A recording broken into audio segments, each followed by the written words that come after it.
C'est également sans distinction de confession que la population d'Alger tout entière célèbre le 150e anniversaire de la Révolution française. La jeunesse européenne et musulmane participe à une fête en plein air. Le colon fait l'histoire et sait qu'il l'a fait. Et parce qu'il se réfère constamment à l'histoire de la métropole, il indique en clair qu'il est ici le prolongement de cette métropole. L'histoire qu'il écrit n'est donc pas l'histoire du pays qu'il dépouille, mais l'histoire de sa nation, en ce qu'elle écume, viole, affame.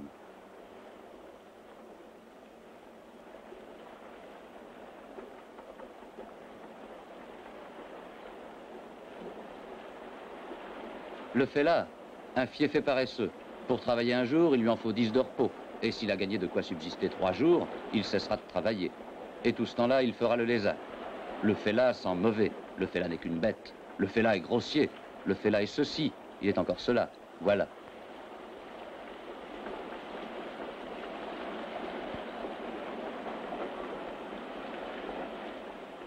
Je me souviens d'un jour de novembre. Il n'avait pas 6 mois. Et le maître est entré dans la case fuligineuse, comme une lune rousse, et il tâtait ses petits membres musclés. C'était un très bon maître.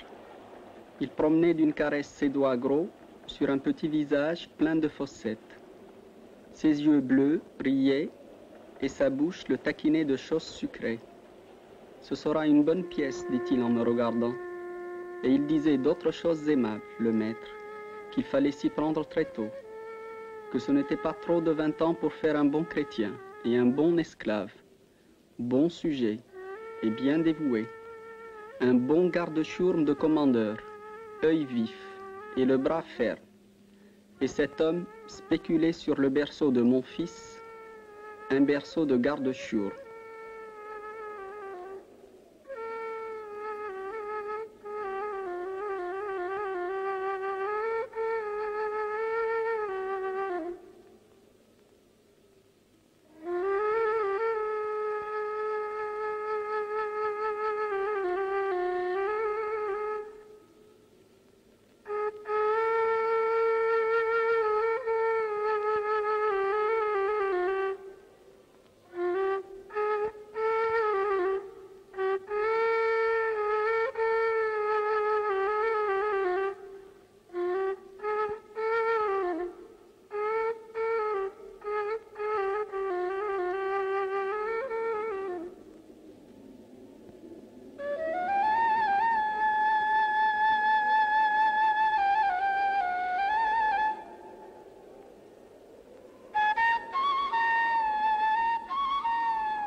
Nous avons humilié des émirs plus puissants que toi. Ils se sont agenouillés devant nos lances. Leurs femmes ont été nos tapis. Le galop de nos chevaux a fait tressaillir les montagnes de Gémana. Nous avons planté nos tentes à Voutolou et à Dama. Nous avons chassé de cette contrée comme des hyènes tous les ennemis qui nous harcelaient. J'ai vu ce qu'il y a eu hier. Je vois tout ce qu'il y a aujourd'hui. Je sais tout ce qui arrivera demain.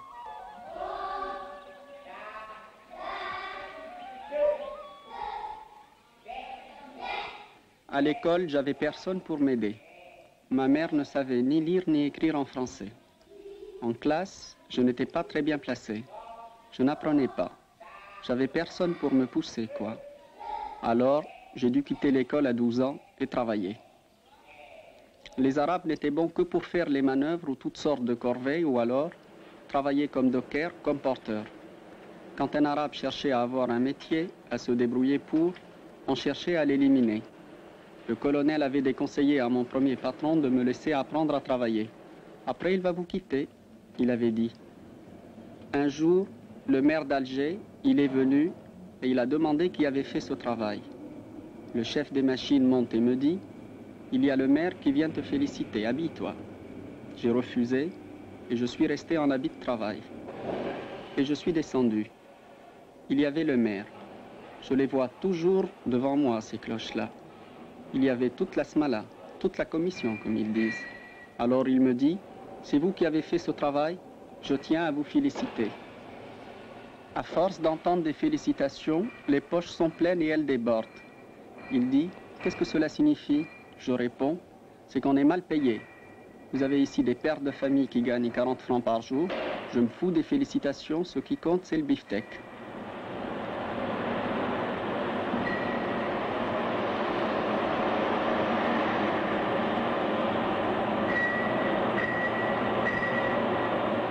La ville du Colon est une ville en dur, toute de pierre et de fer. C'est une ville illuminée, asphaltée, où les poubelles regorgent de restes inconnus, pas même rêvés. Les pieds du Colon ne sont jamais aperçus, sauf peut-être à la mer. Des pieds protégés par des chaussures solides, alors que les rues de leur ville sont lisses, sans trous, sans cailloux. La ville indigène est un lieu malfamé. On y naît n'importe où, on y meurt n'importe comment. C'est une ville affamée, affamée de pain, de viande, de chaussures, de lumière. C'est une ville accroupie, une ville de bicots. Le regard que le colonisé jette sur la ville du Colon est un regard de luxure, un regard d'envie, rêve de possession, s'asseoir à la table du Colon, coucher dans le lit du Colon avec sa femme si possible. Le Colon ne l'ignore pas. Ils veulent prendre notre place. C'est vrai, il n'y a pas un colonisé qui ne rêve au moins une fois par jour de s'installer à la place du Colon.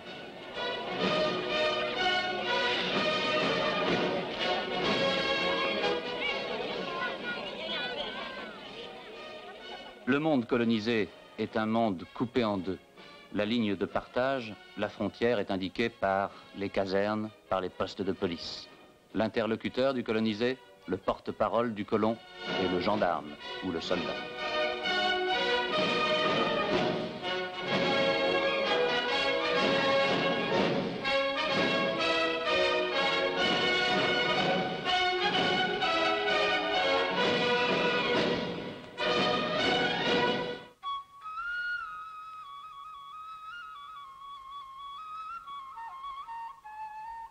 Pour le peuple colonisé, la valeur la plus essentielle, parce que la plus concrète, c'est d'abord la terre. La terre qui doit assurer le pain et bien sûr la dignité.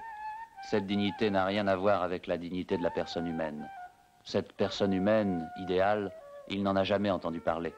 Ce que le colonisé a vu sur son sol, c'est qu'on pouvait impunément l'arrêter, le frapper, l'affamer. Et aucun professeur de morale, jamais, aucun curé, jamais, n'est venu recevoir les coups à sa place, ni partager son pain avec lui.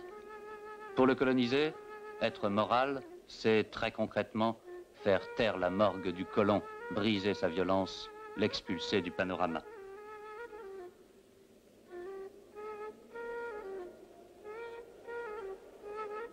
Les partis politiques nationalistes n'insistent jamais sur la nécessité de l'épreuve de force, parce que leur objectif n'est pas le renversement radical du système.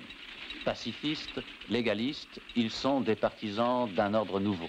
Ce que les intellectuels, artisans, commerçants des partis politiques nationalistes réclament, c'est la possibilité de multiplier les affranchis. Les masses paysannes, elles, n'entendent pas voir augmenter les chances d'émancipation des individus. Ce qu'elles exigent, ce n'est pas le statut du colon, entrer en compétition avec le colon, mais la place du colon, la ferme du colon.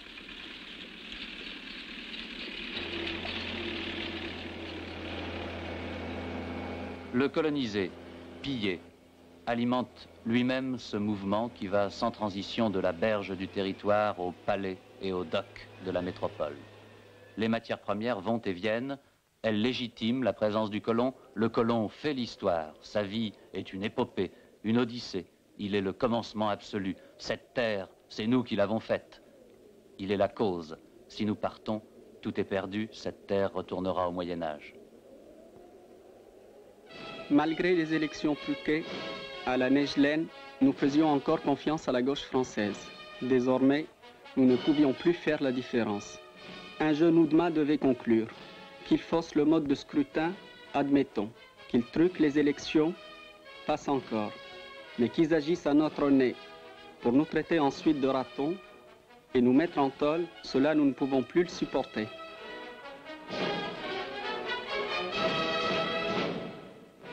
Nous avions attendu beaucoup de la gauche française.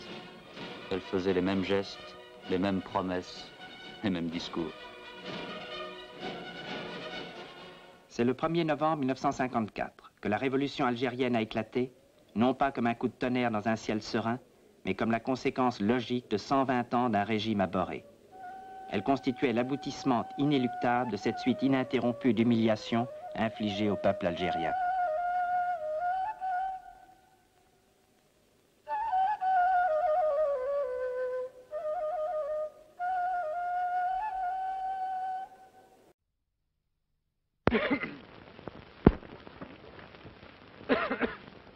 Nous sommes donc au milieu du 3e jour de ce trop bref voyage à travers la région qui a le plus souffert de la tentative insurrectionnelle manquée.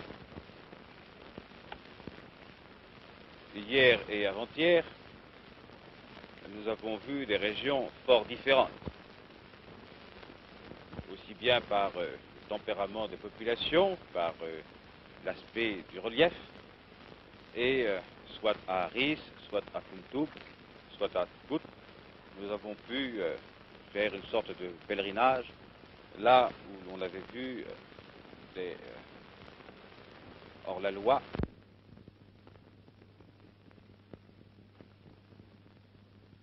L'instituteur, le caïd, le soldat. Les conclusions à tirer de ces 2 jours et demi, il serait bien prétentieux de vouloir les appeler définitives. Cependant, il semble bien qu'à travers toute l'Algérie, et spécifiquement dans ces lieux, en direction de Biskra, de Ganchla et de Batna, on ait voulu lever le peuple contre celui qu'on appelait l'étranger ou l'occupant, le français. La population n'a pas compris ce langage, car elle est française.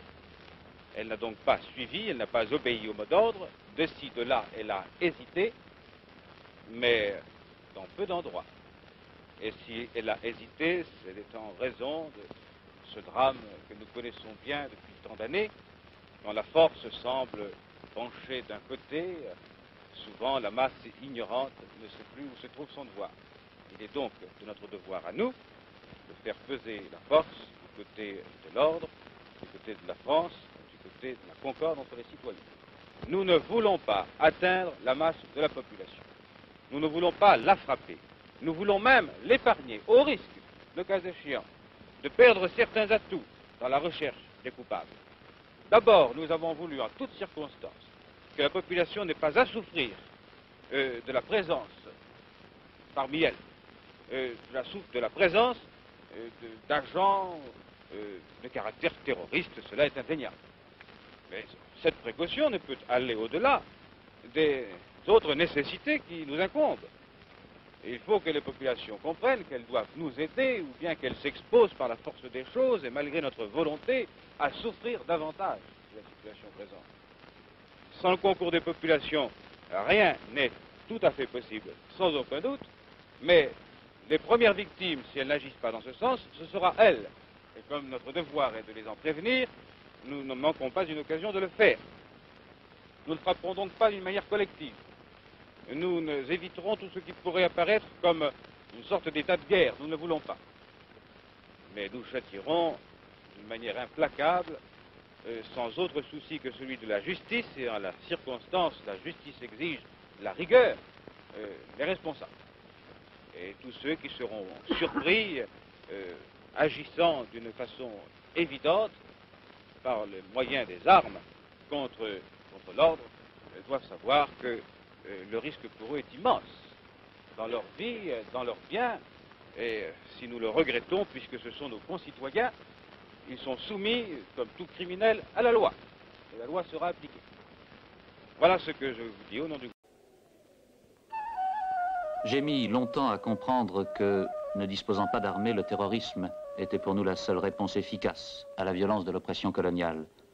Les colonialistes disaient que le terrorisme frappait d'innocentes victimes. Mais étaient-ils coupables, ces indigènes victimes de la conquête et du colonialisme?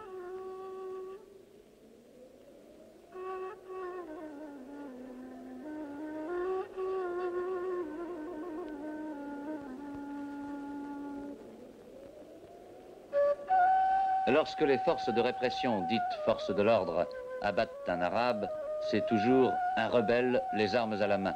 comme si un rebelle pouvait se rencontrer sans armes à la main. La chose est peut-être possible après tout. Il existe donc des rebelles ayant les armes à la main et d'autres n'ayant rien. Mais je crains fort que la seconde catégorie soit la plus importante et qu'en fait, elle comprenne toute la population arabe. Ainsi, le soldat se croit désormais en pays ennemi. Il n'attend qu'un ordre pour tirer indifféremment sur n'importe qui. Il est mûr pour le ratissage, la terre brûlée, la guerre totale.